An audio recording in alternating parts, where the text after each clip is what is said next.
नवरात्रि आने वाली है और नवरात्रि के बाद आएगा अष्टमी और नवमी। तो अष्टमी और नवमी पर बनेगा सबका फेवरेट हलवा चने और पूरी। ये एक ऐसा नाश्ता कहिए या प्रसाद जो सबको बहुत फेवरेट होता है, तो मैंने कहा चलो पहले ही बना लेते हैं। नमस्कार। स्वागत है आप सबका मेरे चैनल बिंदास कुकिंग विद रितु में। तो चलिए बनाएंगे। इसको बनाने के लिए मैंने 250 ग्राम काला चना जो है उसको रात भर भिगो दिया था। रात भर भिगा हुआ चना अच्छे से फूल जाता है और बहुत जल्दी नरम पड़ जाता है। अब हम चने को कुकर के अंदर डाल देंगे, लेकिन इसका जो पानी है उसका इस्तेमाल नहीं करेंगे क्योंकि उसमें थोड़ी बहुत मिट्टी वगैरह हो सकती है।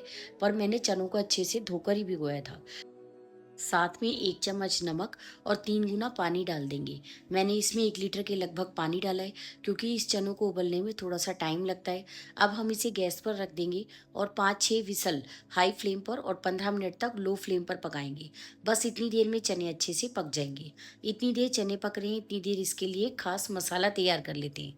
इसमें अदरक, लहसुन हर और प्याज, टमाटर हमारे यहाँ कुछ भी नहीं डाला जाता, तो इसलिए मैंने 1.5 चम्मच धनिया पाउडर, आधा चम्मच हल्दी पाउडर, 1 चम्मच कश्मीरी लाल मिर्च पाउडर, 1 चम्मच नॉर्मल लाल मिर्च पाउडर, 1 चम्मच चाट मसाला और 1.5 चम्मच के लगभग मैंने चना मसाला लिया है। एक बार आप इस तरह से चने बनाकर देखिए, इतने अच्छे मसाला चने बनेंगे ना, और सारे चने अच्छे से मसाले से लिपटे हुए बनेंगे। अगर आपके पास चना मसाला ना हो, तो आप उसकी जगह आधा चम्मच धनिया पाउडर, आधा चम्मच अमचूर पाउडर और 1 चम्मच गरम मसाला थोड़ा-सा बढ़ा सकते हैं। बस वही बात पड़ती है। अब इसमें हम आधी कटोरी के लगभग पानी मिलाएँगे और इस मसाले को साइड में रख देंगे। अभी मैं दिखाऊँगी कि ये मसाला कितना पतला है और बाद में जो मसाले हैं ना वो काफ़ी फूल जाएँगे और ये गाढ़ा पेस्ट बन जाएगा। अब इसके लिए हम पूरी के लिए आटा गूँध लेंगे। 2.5 कप के लगभग मैंने आटा लिया है, उसमें आधा चम्मच नमक और हाथों में क्रश करके 1 चम्मच अजवाइन डाल दी है। अब हम इसमें मोयन डालेंगे। आप तेल या देसी घी किसी भी चीज़ का मोयन लगा सकते हैं। मैंने इस समय देसी घी का इस्तेमाल किया है क्योंकि हमारे यहाँ मोयन लगाते समय तो पूरी में देसी घी डालते हैं, प्रसाद बनाना होता है। लेकिन हाँ, उसे फ्राई आप रिफाइंड ऑयल में कर सकते हैं क्योंकि देसी घी की पूरियाँ काफ़ी हेल्दी यानी काफ़ी हैवी हो जाती हैं। अब इसका देखिए मोयन कितने अच्छे से लग गया है। बहुत ज़्यादा ऑयल हमें इसमें नहीं डालना है, वरना पूरियाँ बहुत ज़्यादा तेल-तेल वाली बनती हैं। बस अब थोड़ा-थोड़ा पानी डालते हुए इसका एक बहुत सख्त डो लगाकर तैयार करेंगे। आप जितनी ज़्यादा सख्त डो लगाएंगे ना, पूरी उतनी ज़्यादा फूलेगी और एकसार बनेगी। और साथ में बेलने में भी कहीं से मोटी कहीं से पतली नहीं होगी, बिल्कुल पतली एकसार पूरियाँ बनेंगी। ये पूरियाँ ऐसी होती हैं जो एक खस्ता कम बनती है, नरम ज़्यादा बनती हैं, जो हलवा चने के साथ बनती है। आज मैं प्रसाद बिल्कुल पूरे नाप से बनाऊँगी और बिल्कुल उसी तरह जैसे हमारे यहाँ बनाया जाता है। आटा गूँथकर मैंने रख दिया है। अब कढ़ाई के अंदर हम सूजी लेंगे।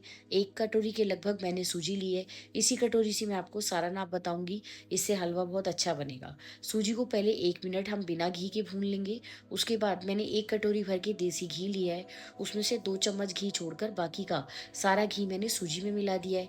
बस अगर सूजी को आप पहले ही भून लेंगे ना, तो एकदम हलवा खिला-खिला दानेदार बनकर तैयार होगा। ये देखिए, और घी डालते ही सूजी, क्योंकि ये सूजी अब अपना ऑलरेडी भून चुकी है, तो ये ज़्यादा घी पिएगी नहीं, बल्कि ये रिलीज़ ही कर देगी। तो हमें हलवा भूनने में आसानी होगी और कम से कम घी लगेगा। अब एक फ्राइंग पैन में इतनी देर मैंने 3 कटोरी पूरा भर के पानी लिया है और सवा कटोरी चीनी डाल देंगे। ये वाला हलवा थोड़ा-सा ज़्यादा मीठा बनता है, तो इसलिए सवा कटोरी चीनी डाला है। अगर आप थोड़ा हल्का मीठा खाते हैं, तो थोड़ी-सी चीनी कम कर सकते हैं, यानी 1 कटोरी काफ़ी है। थोड़े से धागे केसर के डाल देंगे और साथ में डाल देंगे 2 चम्मच के लगभग देसी घी। इससे हलवे में बहुत अच्छी शाइन आएगी। इतनी देर सूजी को मैं बिल्कुल लो फ्लेम पर भून रही हूँ और साथ में मैंने पानी की चाशनी बनने रख दी है। हमें इसकी चाशनी नहीं बनानी, बस जितनी देर पानी में उबाल आ जाए। एक तो उससे क्या होता है, हलवा जल्दी बन जाता है, क्योंकि सूजी को भूनने में भी कम से कम 15 मिनट आपको लगेंगे ही। 15 मिनट तक सूजी अच्छे से भूनेंगे, तभी अच्छे से अंदर से सूजी भुनेगी और बहुत बढ़िया हलवा बनकर तैयार होगा। ये देखिए, सूजी भूनते-भूनते काफ़ी अच्छा सुनहरा रंग हो गया है। अब मैंने 10-12 बादाम और 10-12 काजू, इनको बारीक चॉप कर लिया है, वो भी हम इसी के अंदर डाल देंगे। ये हमें तब डालने हैं जब सूजी बिल्कुल भुन जाए और सिर्फ़ 1 मिनट पहले डालना है। सूजी का कलर बिल्कुल सुनहरा गोल्डन हो गया है और मैंने ये ड्राई फ्रूट डाल दिया है। इसको भी हम 1 मिनट तक बिल्कुल लो फ्लेम पर भून लेंगे। मैंने अभी तक हलवे वाली गैस जो है एक बार भी हाई फ्लेम पे नहीं की है। इतनी देर हमारा पानी जो देखिए वो अच्छे से बॉयल हो गया है। हमें इसकी कोई चाशनी नहीं बनानी, पर पानी में अच्छे से उबाल आ जाए। आपको पता ही चल रहा होगा कि पानी के अंदर अच्छा सा बॉयल आ गया। अब गैस का फ्लेम हल्का ही है। हम थोड़ा-थोड़ा पानी डालते हुए 2 से 3 बैच में हलवे के अंदर जो है पानी डाल देंगे और सूजी तेज़ी से फूलेगी। यहाँ पर थोड़ा-सा सावधानी बरतनी है क्योंकि कभी-कभी बहुत ज़्यादा तेज़ छींटे उड़ते हैं। लेकिन क्योंकि सूजी गर्म है और पानी भी, तो ये बहुत ज़्यादा तेज़ी से बाहर नहीं आएगा, ना ही इसमें लम्प्स बनेंगे और बहुत बढ़िया दानेदार रसीला हलवा बनकर तैयार होगा। ये देखिए सारा चीनी वाला पानी मैंने इसके अंदर डाल दिया है। अब गैस का फ्लेम हम हाई कर देंगे क्योंकि सूजी को भी फटाफट से फूलना है, तो इसलिए हाई फ्लेम पर ये अच्छे से फूल जाएगी। 1 या डेढ़ मिनट का ही टाइम लगेगा और आप ये देखिए सूजी सारी पानी को एब्ज़ॉर्ब कर लेगी और ये देखिए सारी सूजी जो है फूल गई है और हलवा लगभग बनने को तैयार है और काफ़ी गाढ़ा हो गया है। बस इस स्टेज पर मैंने 15-20 किशमिश डाल दी है। बच्चों को किशमिश वाला हलवा बहुत अच्छा लगता है, तो इसलिए मैं हलवा इसी तरह बनाती हूँ और सारे बच्चे जो भी कंजक पे आते हैं ना, वो बहुत खुश होकर हलवा और चने का प्रसाद खाकर जाते हैं और तारीफ़ भी कर कर जाते हैं।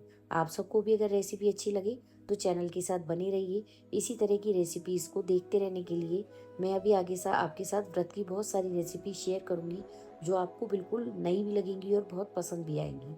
ये देखिए बस अब अच्छे से हमारा हलवा मैंने ढककर 2 से 3 मिनट तक लो फ्लेम पर पका लिया है। हलवा काफ़ी हद तक अच्छे से पक चुका है, लेकिन अभी इसमें एक चीज़ बाकी है। वो क्या? वो जो देसी घी हमने बचाया था, अब वो हम ऊपर से डाल देंगे ताकि हलवे में बहुत बढ़िया शाइन आए और बहुत अच्छा एकदम घी जो है इसके अंदर से इतना ज़्यादा निकल कर आएगा ना। अभी आप देखिएगा कि हलवा सूजी के हलवे की ख़ास बात होती है, जब आप उसे गर्म करते हैं तो वो घी रिलीज़ कर देता है और फिर जब आप उस हलवे को ठंडा होने देंगे, वो सूजी सारा घी फिर से पी जाएगी। आपको लगेगा कि आपने बहुत कम घी का इस्तेमाल किया है, लेकिन जब उसे फिर से गर्म करेंगे ना, तो उसमें से बहुत सारा घी निकलेगा। ये देखिए कितना अच्छी तरह से घी जो है वो रिलीज़ हो गया है और बहुत बढ़िया हमारा हलवा बनकर तैयार है।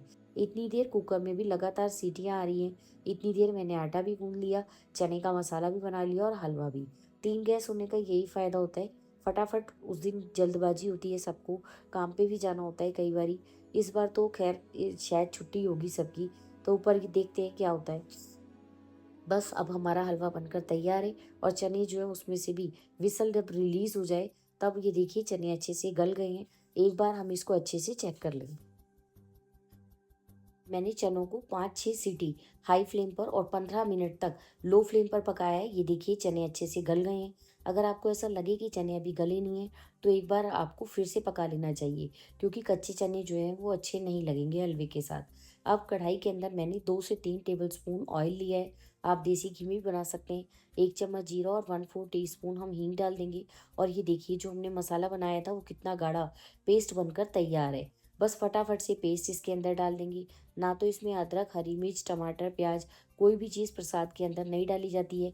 वैसे कई लोग टमाटर और अदरक, हरी मिर्च डाल लेते हैं, तो आप अगर डाल लेते हैं तो आप उसका इस्तेमाल कर सकते हैं। पर हम कभी-कभी डाल लेते हैं और कभी-कभी हम इसी तरह से बनाते हैं।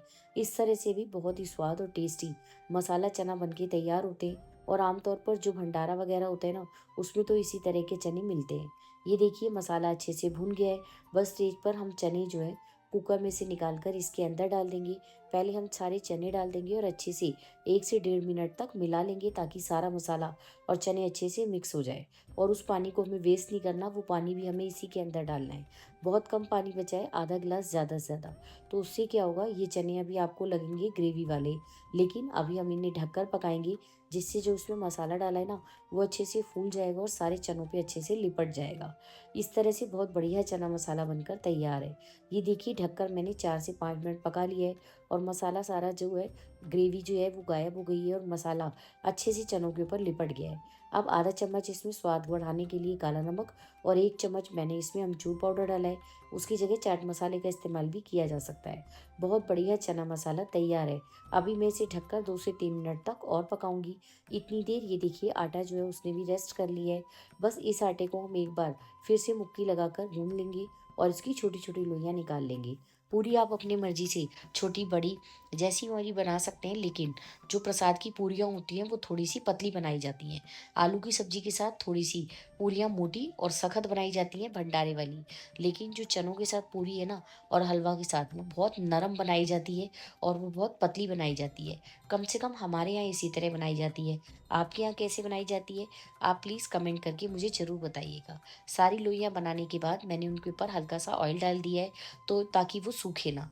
अब हम उसे ढककर रख देंगे और एक-एक लोई को इस तरह से बिल्कुल हल्के-हल्के हाथ से बेलते जाएँगे। हमें इसमें कोई भी एक्स्ट्रा घी या ऑयल लगाने की या सूखा आटा लगाने की ज़रूरत नहीं है, क्योंकि हमने पूरी का आटा काफ़ी सख्त गूँधा हुआ था और वो सख्त होने के कारण अपने आप ही जो है वो बड़े आराम से बेला जाता है। और ये देखिए, पतली-पतली पूरियाँ बनाकर तैयार कर लेंगे। आप 5 से 6 पूरियाँ एक साथ बेलकर तैयार कर सकते हैं और उन्हें एक ही प्लेट में रख सकते हैं। आटा सख्त होने के कारण ये आपस में चिपकती भी नहीं है और उसके बाद फटाफट से हम पूरियाँ तल लेंगे। इतनी देर मैंने ऑयल गरम होने रखा है। इतनी देर देखिए, बढ़िया चना मसाला तैयार है और चनों के ऊपर मसाला अच्छे से लिपट गया है और बहुत बढ़िया चने बनकर तैयार है। बस खूब सारा हरा धनिया डाल देंगे और बढ़िया सा चना मसाला तैयार है। अब हलवा और चने तैयार है, बस अब हमारा पूरियाँ तलने का काम है। प्रसाद भी इसी तरह बनाया जाता है। वैसे तो प्रसाद में कई घरों में और बहुत सारी चीज़ें बनाई जाती हैं, चावल, पकौड़ी, आलू की सब्जी, पर ये मेन प्रसाद होता है और आमतौर पर सब घरों में ये तो बनता ही है। तो मैंने इसलिए इसकी आपसे रेसिपी थोड़ी जल्दी शेयर की है, क्योंकि नवरात्रि लगने के बाद हमारे यहाँ चने और हलवा जब तक नहीं बनाया जाता, जब तक कि नवरात्रि यानी अष्टमी का दिन नहीं आ जाता। तो इसलिए मैंने जो है पहले ही आप सबके साथ ये रेसिपी शेयर कर दी है। आप इस रेसिपी को ज़्यादा से ज़्यादा अपने फ्रेंड्स और रिलेटिव्स के साथ शेयर करें। बिल्कुल परफेक्ट नाप से बनाने हलवा, चने और पूरी बनाना या माता रानी का प्रसाद बनाने की ये एकदम सही रेसिपी है और आपको भी देखकर लगेगा कि आपके घर में भी लगभग इसी तरह से हलवा, चने बनाए जाते हैं। ये देखिए, पूरियाँ क्योंकि हमने आटा अच्छे से गूँधा हुआ है और उसे रेस्ट भी करा दिया है, तो सारी पूरियाँ इसी तरह से एकदम गुब्बारे जैसी फूली-फूली बनेंगी। बस इस बात का ध्यान रखना है कि ऑयल को हमें अच्छा तेज़ गरम रखना है। इसी तरह से हम बाकी की सारी पूरियाँ भी तलकर तैयार कर लेंगे। अभी तो मैंने थोड़ा ही बनाया है। नवरात्रि वाले दिन यानी अष्टमी वाले दिन तो आपको पता ही है, कितने सारे बच्चे कंजक के तौर पर जीतने आते हैं और कितना सारा प्रसाद घर में बनाया जाता है और वो प्रसाद सबको एक के बाद 2-2 बार भी कई लोग खा जाते हैं। मुझे खुद को भी अच्छा लगता है और वो बहुत बढ़िया तो बनता ही है, साथ में दोबारा खाने का मन करता है। तो चलिए, आप सबको अगर रेसिपी अच्छी लगी हो तो चैनल को लाइक, शेयर और सब्सक्राइब ज़रूर कर दीजिएगा और बेल आइकन भी प्रेस कीजिए, ताकि जितनी भी मैं रेसिपीज़ अपलोड करूँ, उन सबका नोटिफ़िकेशन आपको सबसे पहले मिल जाए। ये देखिए, कितनी अच्छी जो है हमारी सारी की सारी पूरियाँ एकदम फूलकर गुब्बारे जैसी बनकर तैयार हुई हैं। अगर आप भी सारी जो है ट्रिक्स को फ़ॉलो करेंगे तो आपकी भी सारी पूरी, हलवा और चने बिल्कुल प्रसाद बहुत अच्छा बनेगा और खाने में बहुत स्वाद भी बनेगा।